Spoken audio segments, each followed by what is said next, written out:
Yeah.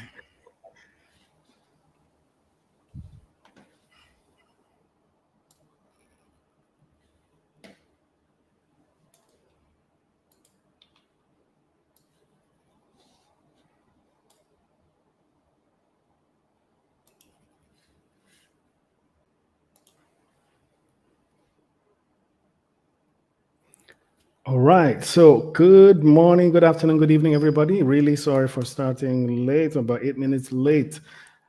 And if you're in, you could just type in the chat. Let's say hi. Just say hello, hello, hello. If you're in the room, type in the chat, type in the chat.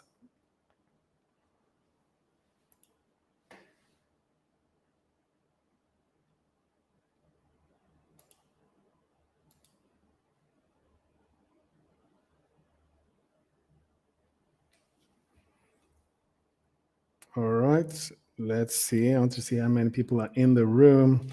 So welcome, everybody. Welcome, everybody.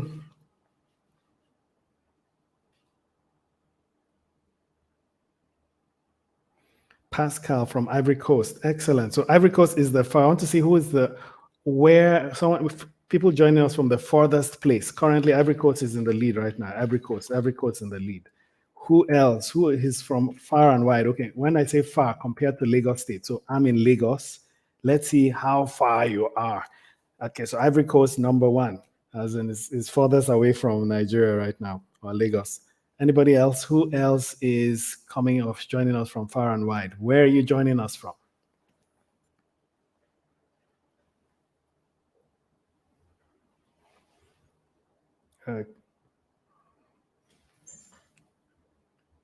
Okay, so today, what are we talking about today? We're talking about what is the difference between reporting and analytics. Sounds like a very simple,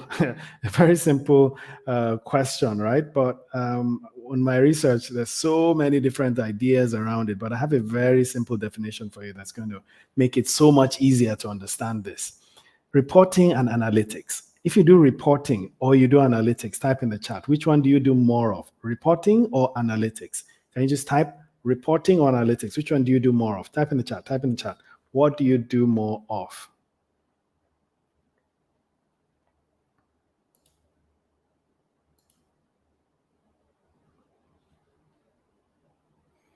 To do more of reporting or analytics? Okay, great.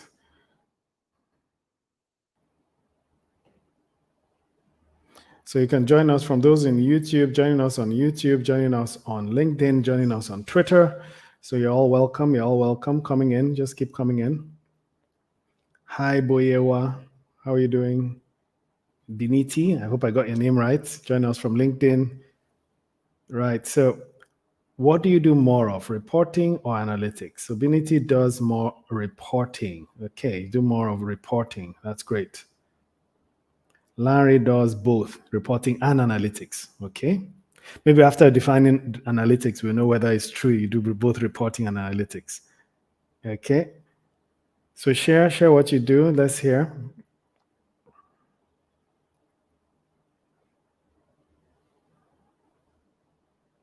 Okay, let me just quickly introduce myself. So I'm David Brown, managing partner D Brown Consulting, and also, former consultant to the World Bank, and then also consult for the Nigerian Governors Forum.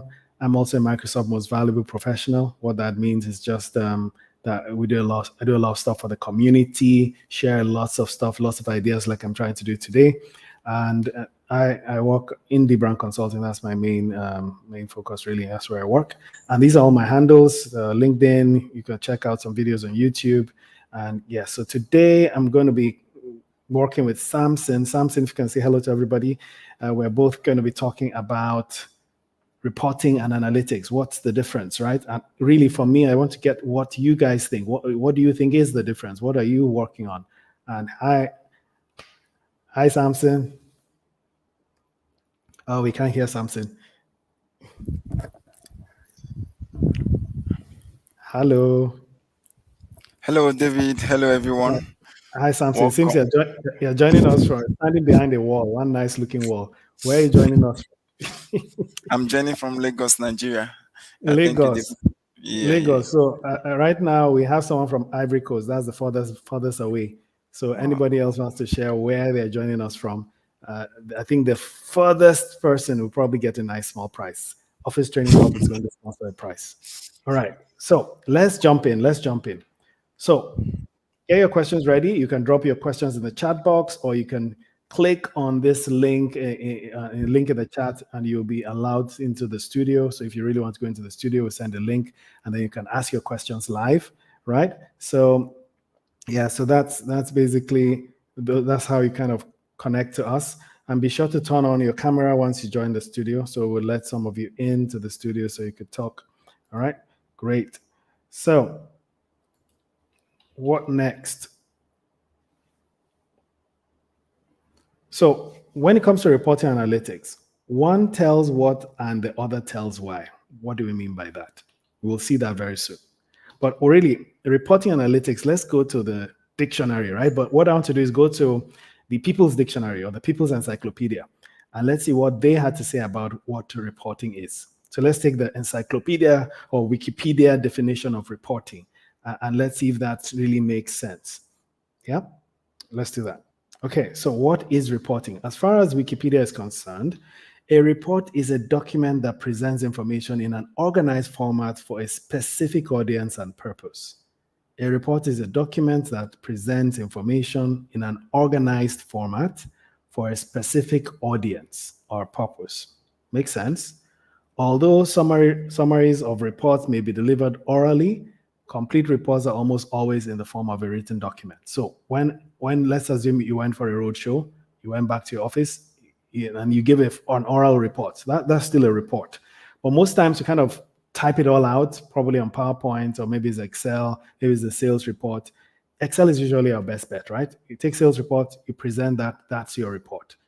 Now, it's static, really, and it has certain the significance of reports include reports present adequate information on various aspects of the business, right? So every single department in the business has a report. I don't think it's possible for anyone to work in a business that doesn't do a report. Everybody in the business has one form of report or the other, because that's how your supervisor manages what you do. You need to give them a report, either orally or written. All the skills and knowledge of professionals are communicated through reports. So you get a consultant, at the end they have nice big reports for you, and that's the output of their consulting, right? Processes are documented as well. So you have quite a lot of things in reports. Reports help top line to make data decision making. It helps them in the decision making process. Does it help them make data driven decisions? Well, we'll come to that. We'll come to that one. So let me just jump straight to a rule. Continuing with the report, a rule and balance report also helps in problem solving. Well, yes, I think I agree with that. But for problem solving, I think you need to, our own definition of reports, or what I think is a report, is just a static information of what happened in the past.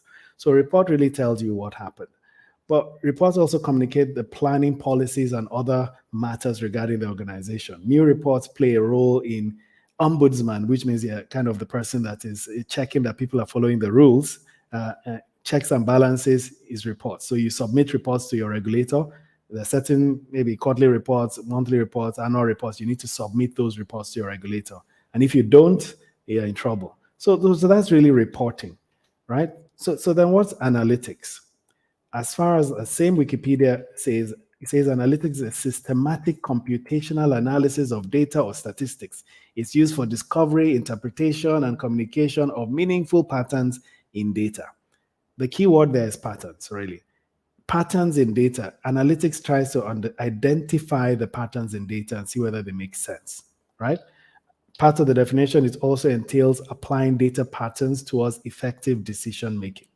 So that word decision making appears in both reports and analytics. Decision making is a key thing. Well, it can be valuable in areas rich with recorded information. Analytics relies on simultaneous application of statistics, computer programming, and operational research, and also quantitative performance.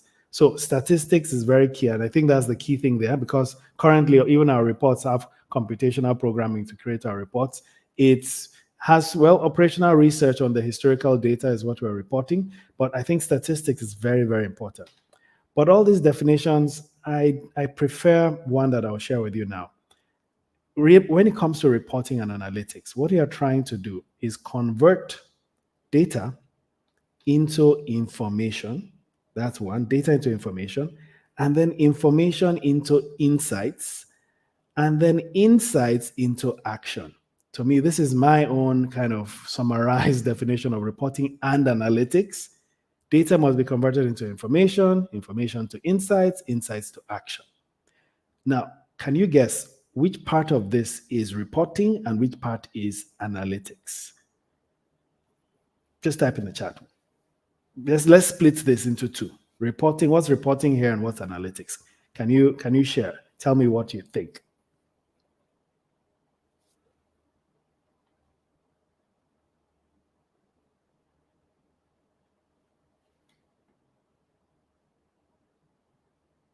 What's reporting and what's analytics?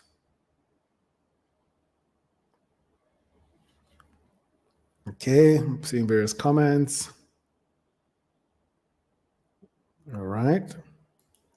Okay, so let's see. I split into two, and to the left, really, that's reporting. In my opinion, that is reporting. And to the right, that's analytics. So analytics is insights and action. So if you're not getting insights and you're not taking action, you're not really doing analytics. But on the other hand, data must be converted to information to get reports. Reports must inform. If your reports are not informing, they're not reports. Yeah?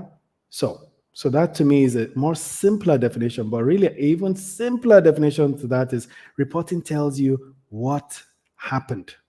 That's what reports are supposed to do. Reports tell you what happened. Analytics tells you why did it happen. So when it comes to analytics, it's really saying why did it happen, while reporting is what happened. And for me, that simplifies reporting versus analytics. If you remember anything, that's all you should remember. Reporting tells you what happened, analytics tells you why it happened. Right? Now, let's even go a step further. Now, let's look at analytics a little bit more, because reporting, we already know, is kind of a static. We do reporting every day. But when does reporting cross to analytics? Is that insight corner? But there's a fine line, and people define analytics in so many ways. But let me pick some. See what I've seen. I've seen descriptive, predictive, prescriptive, right? And I'll keep this slide up for you just to have a quick kind of look at it. Descriptive, predictive, prescriptive, right? Now, I'll take it off because to me it's a bit confusing. But what is descriptive? So descriptive, you're saying that it sounds a little bit more like reporting, descriptive, right? So it's just telling you what happened. It's really telling you what happened. That's all it's doing. And I already told you that reporting tells you what happened. But descriptive goes a step further. That information piece, right? You're giving a little bit more information for it to become not just a static report, but more a descriptive analytics. You're breaking the data into the various silos. So for descriptive analytics, I think you're going into the 4 Ws a little bit more. What are the 4 Ws? 4 Ws is saying who did what, where, and when. 4 Ws of reporting, right? Who did what, where, and when. So every single report is about somebody who that did something, which is the what, which is, okay, someone that sold products. I don't know, maybe I sold this phone, right? I sold my phone. So the what is phone, that's my product, right? The who is me. So who did what? I sold a phone. Where is, okay, I sold a phone to someone in our shop in, I don't know, which location?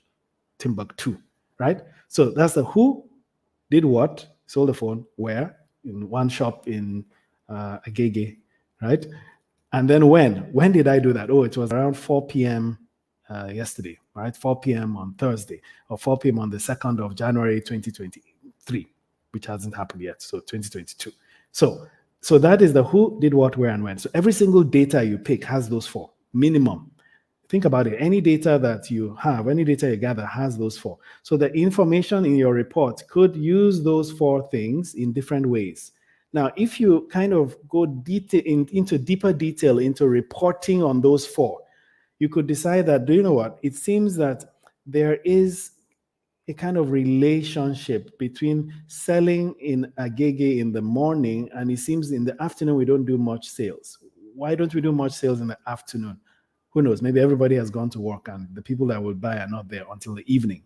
So now you're going deeper into information in your reports. You're doing a little bit more descriptive. Yeah, go back to this slide. A little bit more descriptive. You're summarizing the metrics and you're using a lot more graphs. You have different intervals. So you're putting the data into buckets. Those are intervals there. And then you're clustering things. So this is you trying to describe things, right? And sometimes some people say, okay, you do a little regression. For those that know statistics, you're inferring. So when you look at your report, say, why do we sell? We're selling more in Agege in the mornings. Why? Okay, people are rushing to work. Okay, then you're now inferring something. There's inference. That's what inference is. You're inferring or looking at the data and thinking this is what it is. But that's descriptive. So you're doing a bit of descriptive analytics on your static report. There is another thing. If you check online, you would see that between descriptive and predictive, there is actually another one. Some people have put in diagnostic analytics. I just wanted to keep these three for you. Diagnostic analytics. What do we mean by diagnostic analytics? Anybody here? Can you type in the chat? Let me see if anyone knows what that means. Diagnostic analytics. Anybody? Yes. What is diagnostic analytics? What does that mean?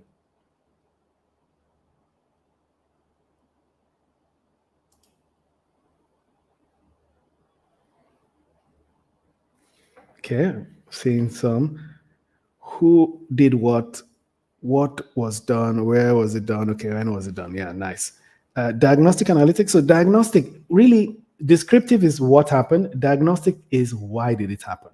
That's what diagnostics tries to do. You're going deeper and you're doing that research on why don't people buy my phones in the afternoons? Okay, why? Why don't they buy in the afternoons? And they are going a bit deeper into the why. So that's what diagnostic analytics really means. And that sits between descriptive and predictive. So it's in between here, but I didn't put it there. I just want to keep the thing simple. So when you see diagnostic, don't get confused. It's just saying, oh, we've described what happened. We're just trying to kind of say, okay, why do you think it happened? We're going a bit deeper to say, why did it happen? Are there relationships in the data that can tell us that? Now, predictive is kind of predicting, right? So it's now using actual models. For it to be predictive, you must use a model. You know, when you say, why are we not selling? And your mind tells you, oh, the reason we're not selling is everybody has gone to work. That is still descriptive analytics. You are thinking, oh, I think everybody has gone to work. You haven't gone and built a model, done a detailed regression and let the model tell you why, right? Tell you, oh, the reason people don't buy is statistically because. So when you now put statistics to prove your assumptions, then you are doing predictive analytics. That's all. You're doing predictive analytics. So you see all sorts of complex things there. Spatial forecasting, regression of predictive responses. ARIMA, as in ARIMA is a autoregressive, something called autoregressive integrated monitoring or moving average. Autoregressive integrated moving average. These are all statisticians. You don't need to know all these things. You don't. Guess what? The software and tools you currently have can do all these things for you. All right. The software and tools will go through and check, oh, how are sales in the morning compared to sales in the afternoon compared to sales in the evening? Then it will do all these correlations and stuff. Then it will do regressions. And then the system will tell you, oh, this is the prediction.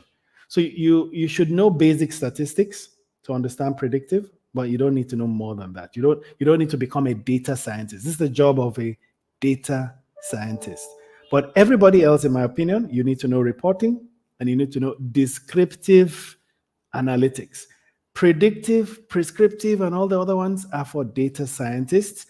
Or if you have a tool like Power BI, all those things will happen in the background.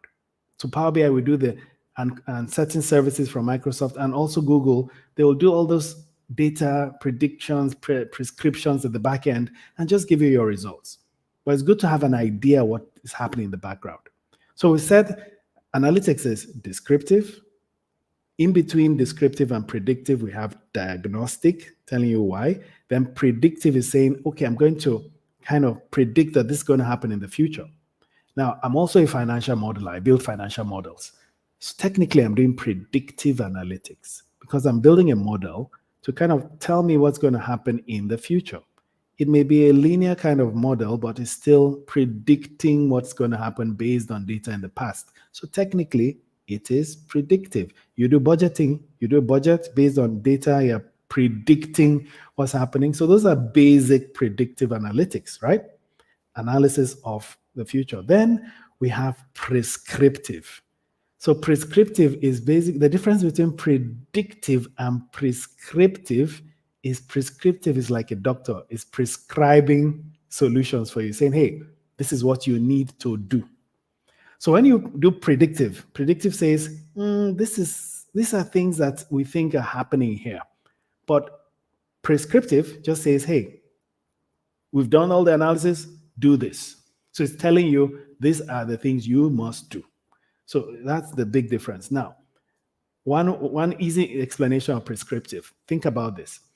You have like maybe a transportation business, or let's even assume you have a call center. Now, you have 1,000 staff in this call center, and you need to kind of get all these staff home, and early in the morning, you need to bring them to work, and you have about 50 buses. You could use prescriptive analytics to build a model that says these 50 buses, the way we're going to arrange them is these 5 buses go through this route, this other bus go through that route. All the buses, you now route the buses in a way that reduces your cost, the overall cost and the overall consumption of fuel. You'll calculate it that if they follow these routes, it will reduce our cost in total. So what you're actually doing is an optimization model. You've plotted some constraints. If you follow this route, it's going to be 40 kilometers. You're going to pass through this. Those are constraints. Now, it may sound complex, but Excel can do that too. I don't know if any of you have heard of Solver. Go check out Solver. There's a tool called Solver. Go online, say Solver for optimization, and you'll see some models you can use in Excel. So that's prescriptive because the model will say, hey, this is what you should do. These 5 buses go this route. Those 6 buses go that route. These 2 buses go this route. And it's telling you what to do to what? Reduce cost, because that's your objective. So that's analytics, really. Guess what? Another confusion. There's another analytics that has just come out, or they've kind of defined it after prescriptive. Who knows what it is? So we have descriptive, predictive, prescriptive. In fact, in between descriptive and predictive is the middle one, which I said diagnostic. And then after prescriptive, prescriptive is telling you what to do. The models are telling you what to do. We have a last one called what? Any idea? Who knows? What's the 5th one that we have? Let me see anyone getting it. Anybody getting it? Anybody? You have someone from UOB? Yeah, that's great. Hi, Babakar. So the last one, I don't think anyone has got it, is cognitive analytics. Oh, Samson got it. Yeah, but Samson, you're here with me, so I can't give you that. Samson, no, I don't accept. Okay, so it's cognitive, yes, cognitive analytics. And what is cognitive? All that is you're saying that, look, it's AI and machine learning that is going deep in doing deep analysis and making those decisions for you. So it's almost like saying, okay, it's not you, the human being, that makes that last decision. It's AI analytics using cognitive services. So we have, for cognitive, if you check Microsoft or Google, there are some tools in Microsoft or Google. Well, we have Rich from Atlanta. Oh, sorry, the guy from Ivory Coast. Atlanta beats you. Atlanta is pretty far, right? So Rich is in the lead when it comes to distance from Lagos. Hi, I think we should give him an applause for that.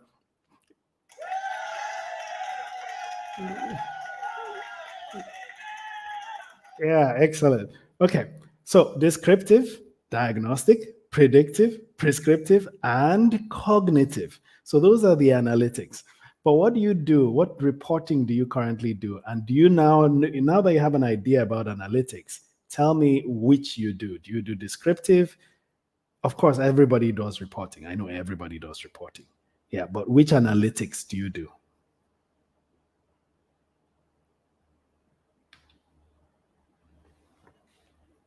So type in the chat, which analytics do you do? And let's talk about it, right? Which analytics do you do? And if you want to jump in and have a chat with me, let's do. So I wrote a small blog post about this. I'll probably share that with you. I'll share that blog post. So it's on our website, Brown Consulting.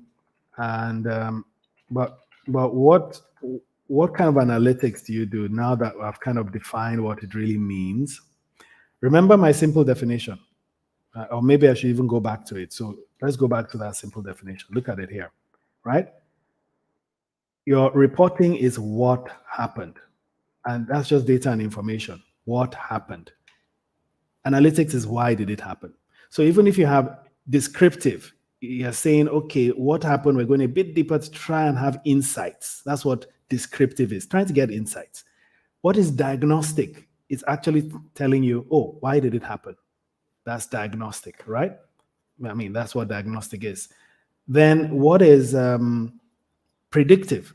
Well, predictive tells you it's trying to predict what will happen, right? It's trying to say what will happen. And for you to know what will happen, you need to already know why, because what will happen in the future. You need to know why the past happened and use that information to predict. So it's still why did it happen? You're now taking why and trying to understand the future. So that's predictive. Then you have prescriptive. Prescriptive means you're taking action. So look at our definition. Analytics is why did it happen, and it's simply insights and action. Your insights are descriptive analytics. Your insights also are predictive analytics. So descriptive checks the past, predictive is checking the future. In between descriptive and predictive, we said is diagnostic, is the new one. I mean, they've added that now called diagnostic, which tries to just tell you why, right? But again, you're now going to go to prescriptive and cognitive. It's a bit confusing. Just take this definition. Analytics is why did it happen? Reporting is what happened. Reporting simply is what happened. And I think this to me makes sense. And I'm trying to fit the worldwide definition into this. You have your predictive, we're saying, hey, it's insights you get in the past data, and you're using those insights to predict the future, right? And why do you want to predict the future? So that you can do prescriptive analytics, which means you can take action. And then the last one, cognitive analytics, simply means, hey, AI and machine learning are going to do those actions for me because we've already kind of built that model in the way that it can do those. So those AI tech and all those machine learning technology can do that.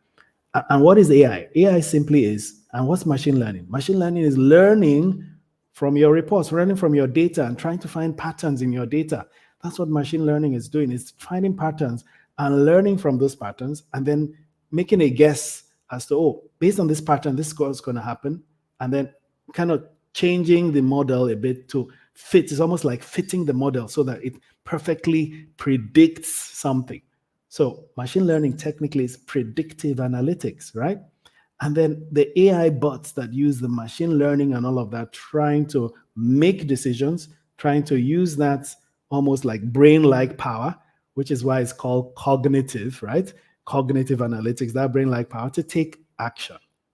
So that is what I have for you today. It's reporting and analytics is pretty simplified as data turning to information, information turning to insights, and insights into action. But now you need to take action and build this, because to me, I have this theory, or we have this theory in D Brown, right? That it's you that needs to build this, not IT, not one data scientist. You have to build it. So how do you build this? That's the question. How do you build this? Anybody want to try? What do you think? How do you currently build this? Can someone, how you can request to join, and then we'll add you up. Samson, if anyone requests to want to talk, and let's have a discussion. How do you build this tool?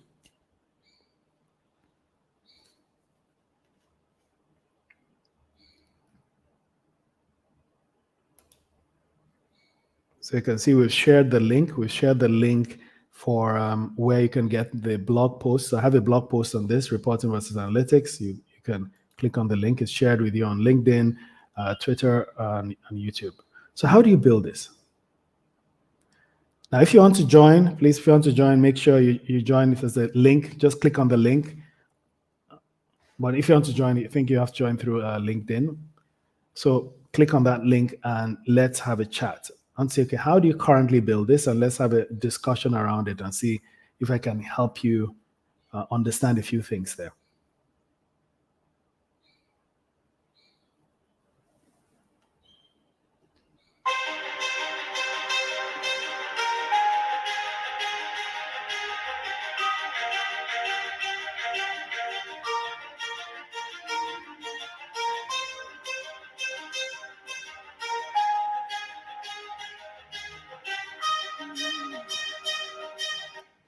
Okay, nice interlude. So who is joining us? Who is joining us?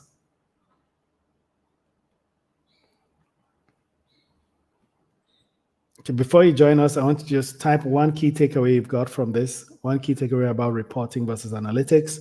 Tell me what you think. Tell me what you've got. While we're waiting, I'll just tell you general stories because this has always been confusing for people. And I think it starts with data.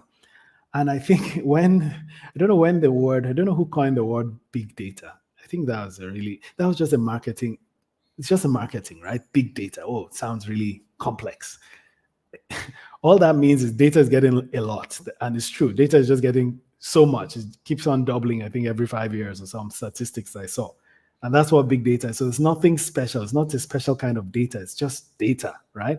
And with these IoT devices, IoT is Internet of Things, where you can connect. Soon your toaster will be talking to your fridge. Imagine you've gone to work and your fridge and your toaster are discussing the meal you're going to have today. And your fridge decides to switch on the toaster. And maybe they were fighting, right? And the fridge switched on the toaster. And because there was something in the toaster, something catches fire. So your fridge basically burns your house. I mean, that could be the future, right? That's ridiculous. But that's what's happening now, right? Those IoT devices, I think it's Facebook. Facebook did something. They had this AI talking to another AI, right? So they got them talking. Just the AI tool they built, and they got them talking to each other. After a while, those AI decided that English was really a poor way to communicate, and they started creating another language. They had to shut it down. Facebook shut it down because, they'll create another more efficient language that only both of them will know. Even the creators of the AI will not know. So there's a lot of gray area around there. And that's what the big data is all about. Oh, there's so much data. We're using it for all sorts of wonderful stuff. So it's like a wild, wild west right now. That's what's happening, which is quite exciting, right? So, but just take the simple bit. The data, you need to convert it to information. And you need to automate that. You don't need to manually do that. And your information, you need to also automate the process of getting insights from your information so that we can make data-driven decisions, which is the action side of things. To me, that's simple, and that's what we do in our daily job. Right. Anyone asking any questions for me, or you want to join in and tell me what you think? Any questions? Just type it in the chat. I got disconnected and I didn't get the question on what is meant to be built. Okay, so I was asking, this, for me, this is reporting analytics, what you have on the screen. Data moves to information, information gets converted to insights, insights get converted to action. That to me is reporting analytics, reporting being the data and information bit, and analytics being the insight and action bit. But technically, data is needed for both reporting and analytics. So that's my simple definition. What I was saying is, how do you currently do this at work? Or how do you currently build your reports at work? And let's have a general discussion. What are the difficulties you have in the analytics side? and let me see how I can help you directly. So I'm giving this to anyone that wants to jump on board and just talk to me directly. There's a StreamYard link there. Just click it, you'll join, and my colleagues will let you in, and we can have a chat. I want to have a chat with at least one person. And if not, just ask me any questions you have, and then I will put that up and answer the questions. So this is the Q&A section. Let's go.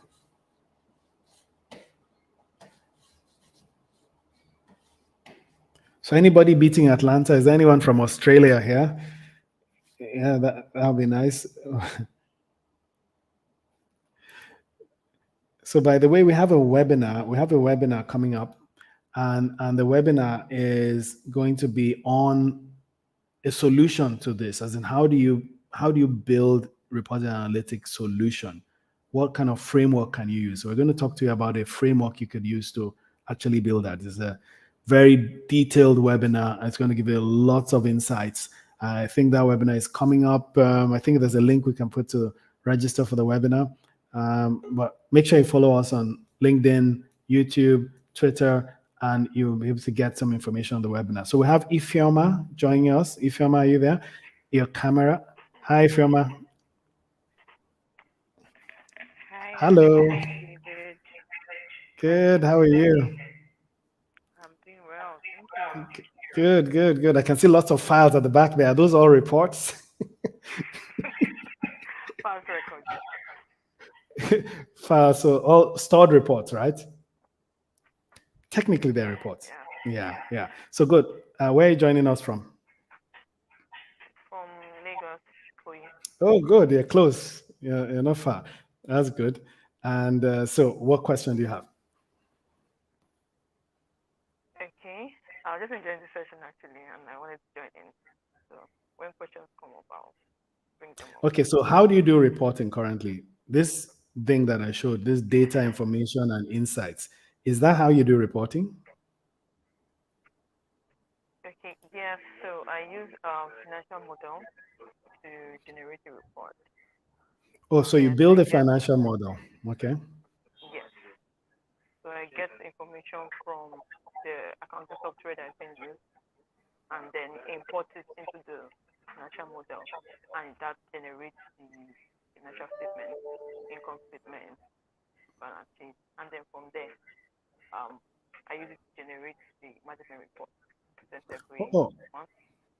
great. So you're an accountant. So what you're using is information from past data, right? Information from the past to generate a model. And that model gives you insights on the future as to what the future should be, isn't it? Yeah. And then you put that in the form of financial statements and stuff, which is how you report that out. Okay, so yeah, a modeler. Yeah, that's excellent. Do people take action based on that analytics or that financial model? Are people taking action in your office based on that? Yes. Majorly the decision makers and Okay, so CEO. so majorly the decision makers. And is everything done on Excel, or do you use another software? What software do you use? Okay. We don't only use Excel. We use like various accounting software, Okay, various other apps too that are like integrated like in the accounting software. okay, so you use various accounting software and other apps as well. Great. So do you? There's quite a lot of data in your business, so there's still the need. Do you use, for example, Power BI or Tableau or Click? Do you do reporting with those business intelligence tools? Okay, not for now, because Okay. I was going to need to like graduate of that. Right now, it's like basic Excel. Okay, basic Excel stuff. All right, excellent. Well done. Thank you very much for sharing. Thanks. Can give a hand. Let's give a hand to Fioma. Thank you. In fact, if you will, let me give you a virtual clap.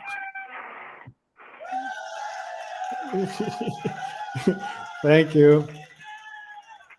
All right. So Power BI. So Rich, oh well, you're using Power BI, Rich. That's good. And do you want to talk about how you use Power BI? Would you like to share? How do you use Power BI?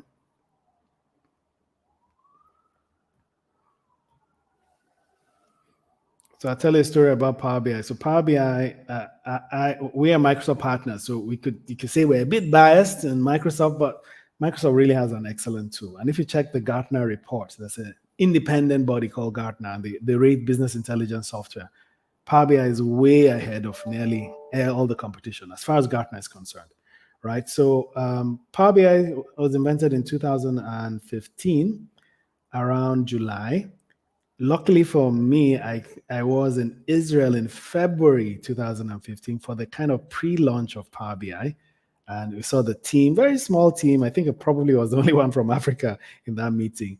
And Power BI really was born in 2009, not 2015. The technology that makes up Power BI was actually experimented on in Excel. So in Excel 2010, you had Power Pivot, you had DAX, you had something called Power Query and M. I know I'm talking technical now. Power Pivot, DAX, Power Query, M. Go check them out. Power Query and M is an ETL. It's extracting, transforming, and loading data. See this data here? That's what Power Query does. It extracts, transforms, and then loads the data in a very nice structured way. And if you don't have data in a structured way, you can't do reporting, you can't do analytics. So once you have that data nicely structured, the next thing you do is you build a data model. Why? Because you need that data to be in a nice structured way so you can get information out of it. And the most efficient way in the world to do that is a data model, and that's Power BI. So that's what Power Pivot in Excel does. That's what the data model in Power BI does. You build a data model, and then information starts coming out, and that is reporting. Now, another clue. If you don't automate your reporting, you are just joking if you say you're doing analytics. I don't think it's possible for any business in the world to do proper analytics if they haven't already automated their reporting. In the webinar, we're going to show you exactly how you can do that. How do you just quickly automate all your reports? So your reports are going on fine, but then you're now focusing on analytics, getting insights from your data and information and taking action. So that's really what we need to do, and that's what will transform your business. And really, that is it about reporting and analytics. Pretty simple. There's nothing to it, really. Typical reports, market reports, financial reports, accounting reports. Reports are a bit static, and next thing to do with reports is try and get them to be more descriptive, do some descriptive analytics with your reporting. Now, if you look at this visual, this is a beautiful visual. This, to me, is how you can take descriptive analytics to a greater level to try and understand what's happening. So this is this descriptive and diagnostic analytics. See this image? This is the image of the world. And in 1901, the image of the world in 1901, all these greens are the Americas, which is North and South America. These yellows are Europe. All the yellow, those are countries in Europe. The reds are Asia, right? The blues are Africa. Now, of course, this big red is obviously China, and this other red is obviously India, right? And this green, who knows what this green is? This is North and South America. That's obviously the United States. So this other green is the United States. So what you're checking here is to see how has the world improved over the years? How has the world changed? And we're going to do analytics. We're going to do descriptive analytics, showing life expectancy, which is a proxy for health. You know, if you're healthy, you live longer. So we're saying, hey, we're going to plot life expectancy in the y-axis from 20 years old to 90 years old, right? Life expectancy. And in the x-axis, we're going to plot income per person, which is basically saying what is our income per person adjusted for inflation for this 100 years that I'm going to show you, right? So from $500 to $64,000. Now, where would you want to be in this chart? Where do you think the most successful countries should be? Pretend as if you've split it into 4. Should they be at the top left, at the bottom left, at the top right, or the bottom right? Can you type in the chat? Where should the most successful country in the world, where should they be on this chart? Type in the chat.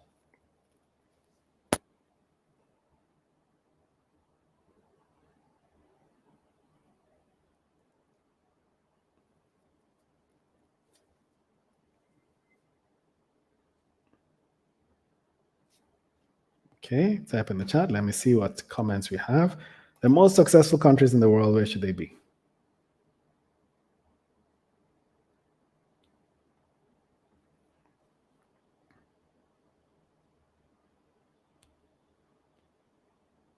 Top right. So Dada got it. So Dada Kende, well done, well done.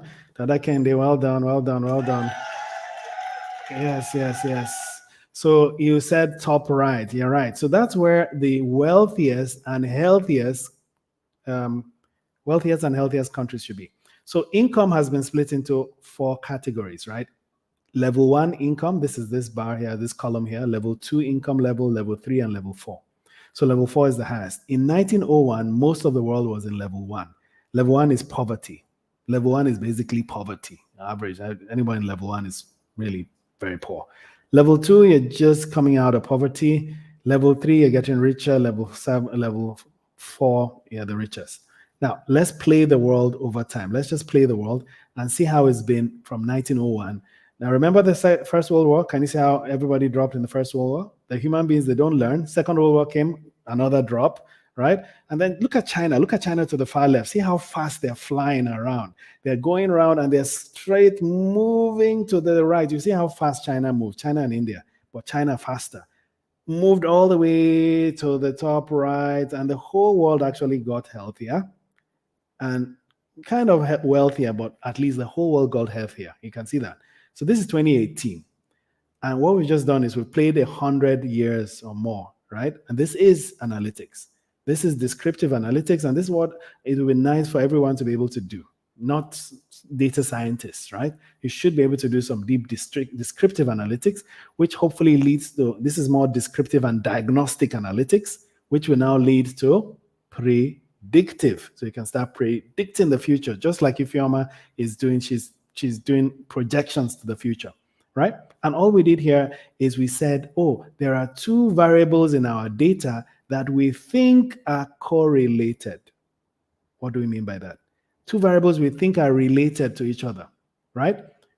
Life expectancy, which is health, we think is related to wealth. It may not be perfect relationship. It doesn't mean if you're rich, you would always be healthy. No, it doesn't flow. But there is a relationship between wealth and health, right? So that is, once you identify that, and that's what your descriptive analytics will do for you, and then you can use that to predict. Then we played the world, and we saw how the entire world has shifted, and then we can make better data-driven decisions about what's happening in the world. We need to eliminate poverty, right? You can see some people, mostly African countries, are still in abject poverty. If you want to check this out and go plot even more details, go to gapminder.com. Gapminder, that's where we got this from, gapminder.com. Excellent website. And you could check that out, right? Great. So I think Rich had a comment. Let me just put that up. So you had a comment saying that I am working to integrate Power BI with our accounting software. Okay, we use it for project management. Excellent. What's your accounting software? I know there are some connectors from Power BI to accounting. So accounting software. Let me know what your accounting software is, Rich. So if you're integrating it with accounting software, let me explain that a bit so you understand. So you have Power BI, just take it as a house, and accounting software, another house, right? So Power BI is one house, and accounting software is another house. How do you get these 2 houses talking to each other, right? So you have accounting software, Power BI. They need to talk to each other. So think about accounting software as French, a French-speaking guy. Power BI speaks English, only English. How do you get these 2 to talk to each other? Anybody? French guy, English guy. They can't talk to each other. You need someone in the middle. You need an interpreter. You need someone to translate English to French. Then they can talk. So your accounting software and Power BI are not speaking the same language. You need something in the middle to translate. Guess what they call that thing? That's what an API is. So when you hear API, it's a translator between one system and another system. That's it. English, French translator. Yeah. So typically what Microsoft, Google, what all of them do is they try and get all their software talking to each other. And they do that by creating APIs, right? So they create APIs. So when you hear API, just say, oh, that's a translator. So when you buy a software, first thing you should ask yourself, oh, I use Power BI, or I use Click, or I use Tableau. Is there a way that my Power BI can talk to this software? If the answer is no, or there's no way, but usually it's yes.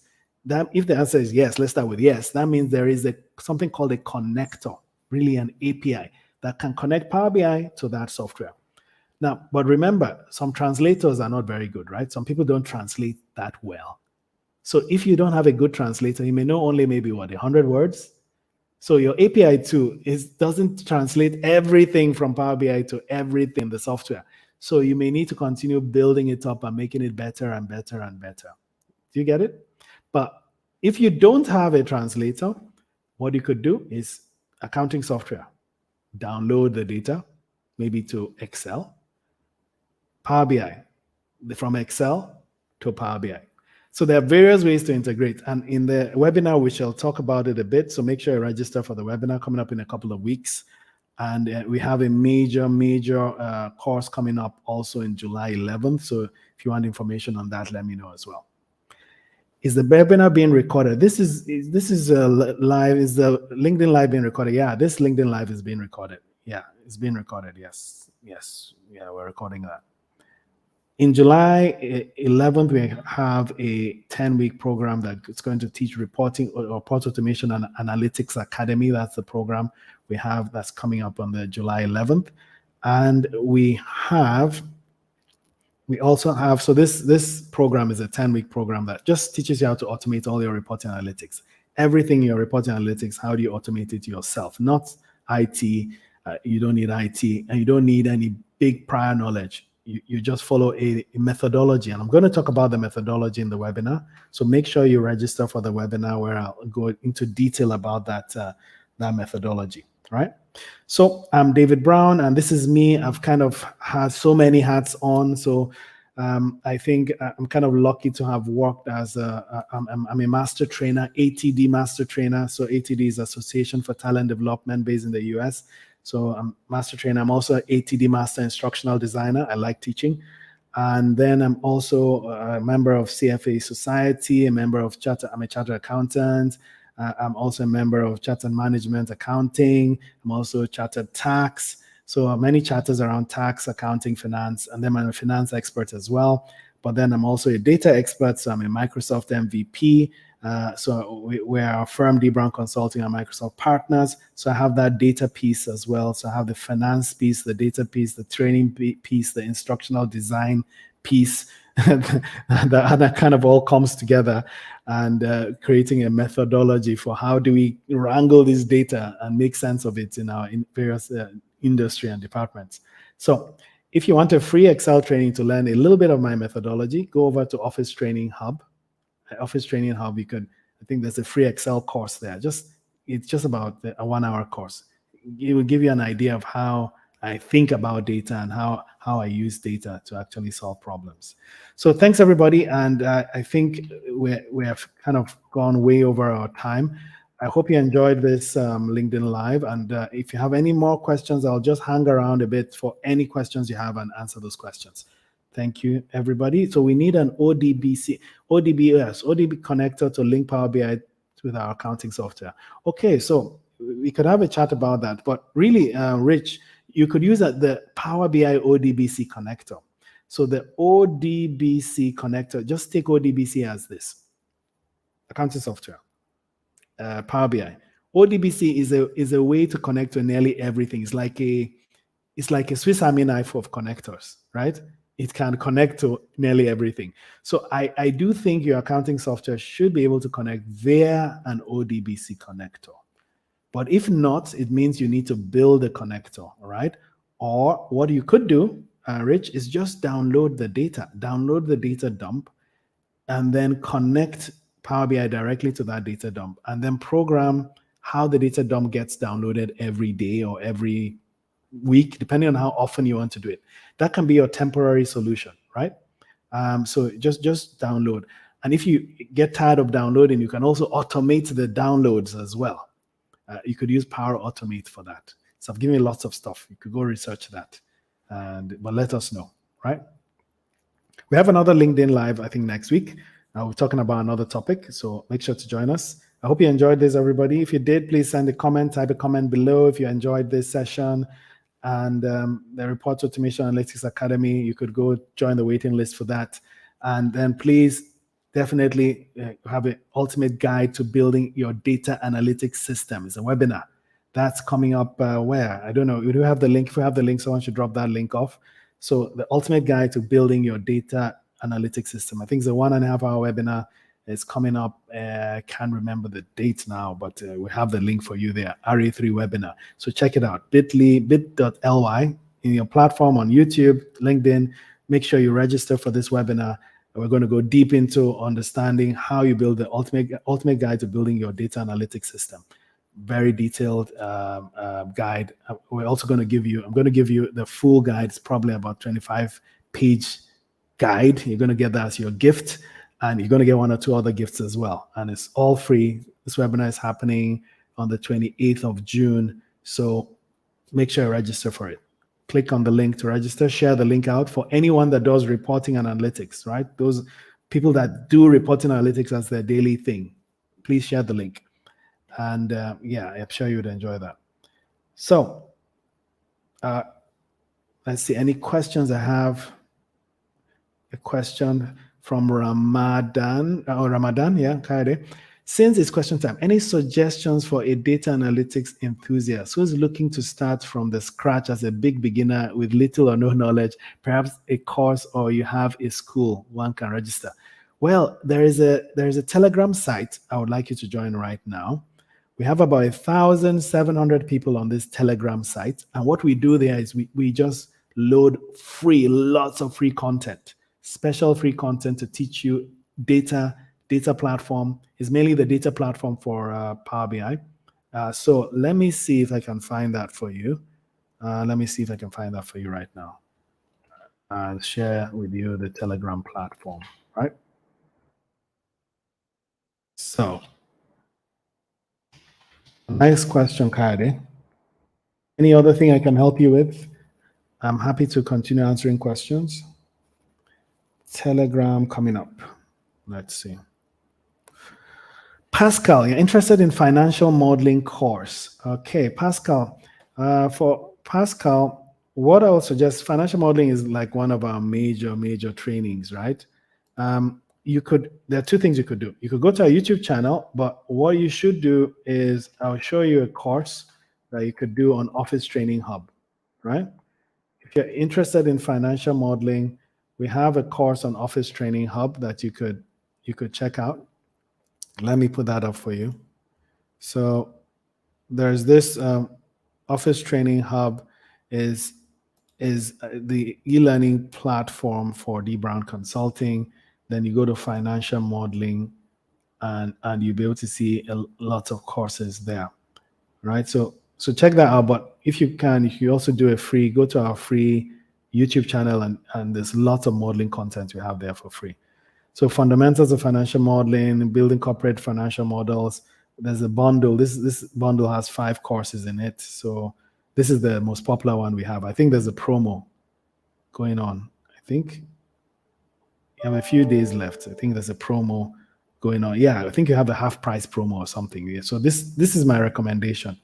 This course called Advanced Financial Modeler Online Self-Paced. You have 5 courses there. And these are the 5 courses. How to think like a financial modeler, Excel fundamentals for analysts, so all the Excel skills you need as an analyst, fundamentals of financial modeling. Then you have building a corporate financial model from scratch. And then you have the step-by-step guide to do the exam. There is a Canadian certification for financial modeling. So once you've learned everything, you can then do this Canadian exam, Canadian certification. Let me show you what that is. It's the Financial Modeling Institute, right? So they have this certification for Advanced Financial Modeler certification, and we're a certified trainer. So you would, once you do this course, it probably would take you like 6 months to do. You complete this, then you get prepared, get ready for the exams. You do this advanced financial modeler step-by-step guide. So you probably have 1,000 videos or stuff to go through here. A lot of stuff, a lot of work. Then you'll be ready for these exams, right? You can see limited time. Next exam is 15th of June. So check out Financial Modeling Institute. Okay. When is D Brown going to have training on second stage of financial modeling? Oh, Ibrahim Kazim. Hi, Kazim. So, yeah, good question. So, when is D Brown going to have a training on the level 2 of financial modeling? Well, what we're doing is, it's a business, right? So, we need to get enough people that are doing level 2 to kind of justify the investment in specific content for level 2. But I have good news for you. The content we're building, we currently have a corporate finance modeling course. And what we're doing is when you do the corporate finance course, we're going to now pull out specific things you need for the CFM exam. So we're building this step-by-step guide. This one, can you see this? This advanced financial modeler exam step-by-step guide. We're building the chartered financial modeler exam step-by-step guide. So watch out for that. That will be coming. But if you do our more advanced financial modeling courses, you already have the skills you need for level 2, right? So I hope that answers. Thanks, Ibrahim, for that. Any more questions for me? Any more questions on reporting analytics? Since a lot of you like financial modeling, which is good. Any more questions? Any more questions? So Kazim was joining us from, LinkedIn. We have some people joining us from YouTube as well. So I think there was this question, build a data analytics system, 6 questions. Okay, there's also another blog post we have around that. Okay, so everybody, I think we've come to time now. I think there's an evaluation link we're going to send out, or there's a link we're going to click for you to go through. And yeah, I've got the Telegram group. I don't know who else is interested in joining that group. So it's called Power Platform Nigeria. Let me share the link for you. Let me share the link.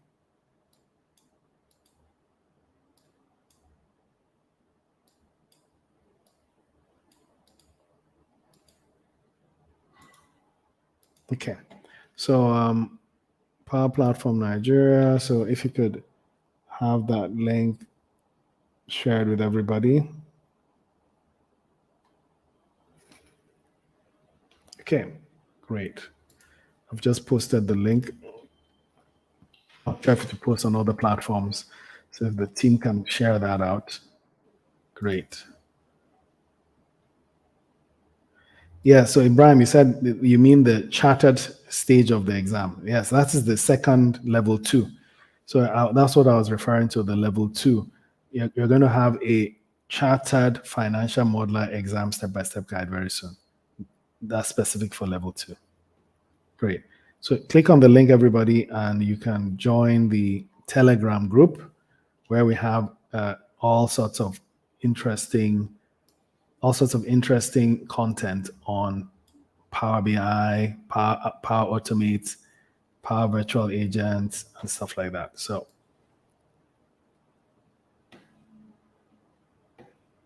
okay. Any more questions? Any more questions for me?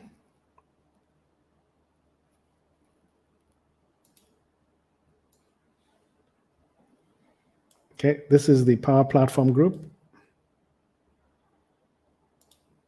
So I have 1,660 members, and you'll be able to get links to various free. Everything here is free.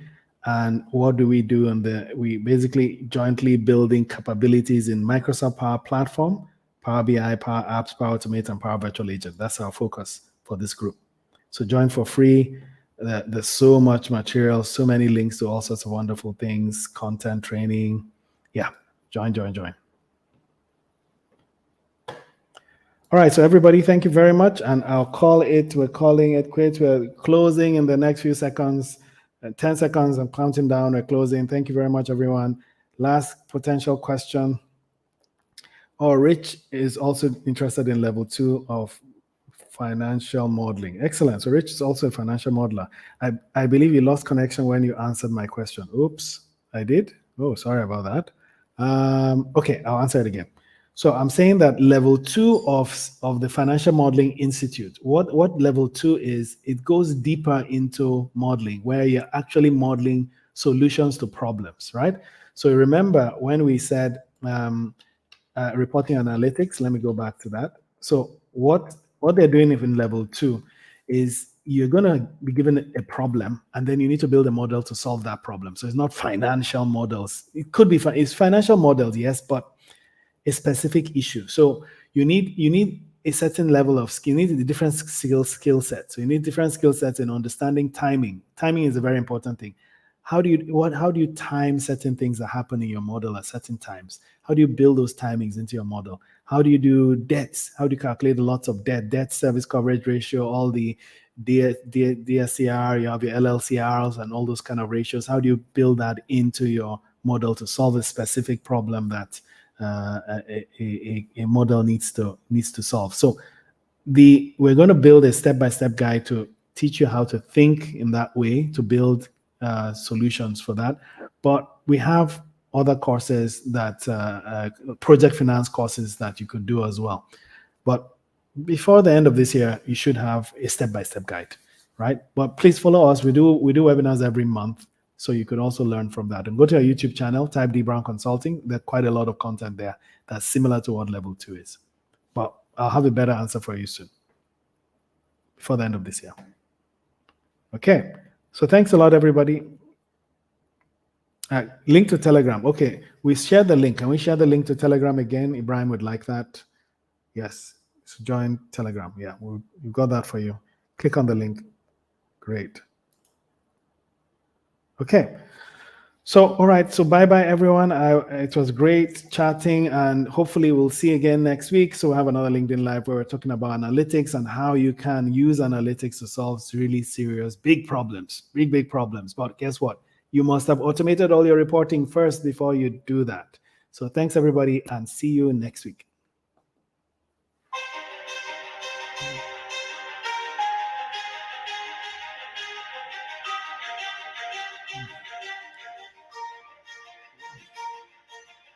Yes.